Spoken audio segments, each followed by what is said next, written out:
اللهم صل على محمد خير خلق الله رسول الله. السلام عليكم ورحمة الله وبركاته. الحمد لله والصلاة والسلام على أشرف المرسلين وعلى آله وصحبه أجمعين أما بعد. പ്രിയപ്പെട്ട മുഅ്മിനീങ്ങളെ, അന്ന ആയിഷ റളിയല്ലാഹു അൻഹ, ആയിഷ ബീബി റളിയല്ലാഹു അൻഹ തൊട്ട് റിപ്പോർട്ട് ചെയ്യുന്ന ഹദീസ്, ഖാലത്ത്, ആയിഷ ബീബി റളിയല്ലാഹു അൻഹ പറഞ്ഞു, കാന നബിയു സല്ലല്ലാഹു അലൈഹി വസല്ലം ഇദാ ദഖലൽ അശ്റു ശദ്ദ മിഅ്സറഹു വഅഹ്യാ ലൈലഹു വഅൻഖള അഹ്ലാ.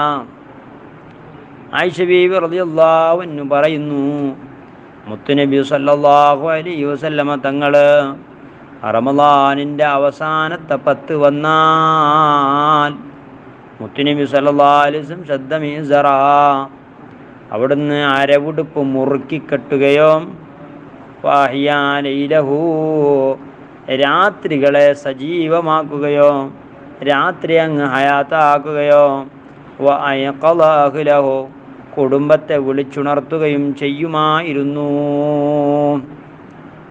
അപ്പോൾ മുത്തുനബി സല്ലല്ലാഹു അലൈഹി വസല്ലം തങ്ങളുടെ സ്വഭാവമാണ്, റമളാനിൻ്റെ അവസാനം വന്നാൽ അവിടുന്ന് മുണ്ട് മുറുകെ ഉടുക്കുക. മുണ്ട് മുറുകെ ഉടുക്കുക എന്ന് പറഞ്ഞാൽ നന്നായി തയ്യാറെടുക്കുക എന്നതാണ്. അതായത് സല്ലല്ലാഹു അലൈഹി വസല്ലം ഈ ദിനരാത്രികളിൽ കുടുംബത്തിൽ നിന്ന് അല്പം അകലം പാലിച്ച് കുറച്ച് ദൂരം ഇരുന്ന ഇബാദത്തുകളിലായി മുഴുകുമായിരുന്നു. ഫുള്ളായി ഇബാദത്ത്, രാത്രി മുഴുവനും ഇബാദത്ത്. അങ്ങനെ കുടുംബത്തെയും ഇബാദത്ത് എടുക്കാൻ വേണ്ടി പ്രേരിപ്പിക്കുമായിരുന്നു.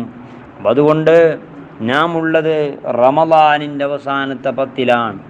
അല്ലാഹു റബ്ബ് സുബ്ഹാനഹു വ തആലയുടെ ഏറ്റവും അനുഗ്രഹം കൊണ്ട് ഞങ്ങൾക്ക് റമളാനിൻ്റെ അവസാനത്തെ 10-ൽ കൂടാൻ അല്ലാഹു റഹ്മത്ത് ചെയ്ത് കിട്ടിയ ഒരു അവസരമാണ്. അതുകൊണ്ട് ഹബീബായ സല്ലല്ലാഹു അലൈഹി വസല്ലമ തങ്ങൾ കാണിച്ചു തന്നതായ ആ ഒരു ജീവിത ശൈലി ഇബാദത്തിലായി.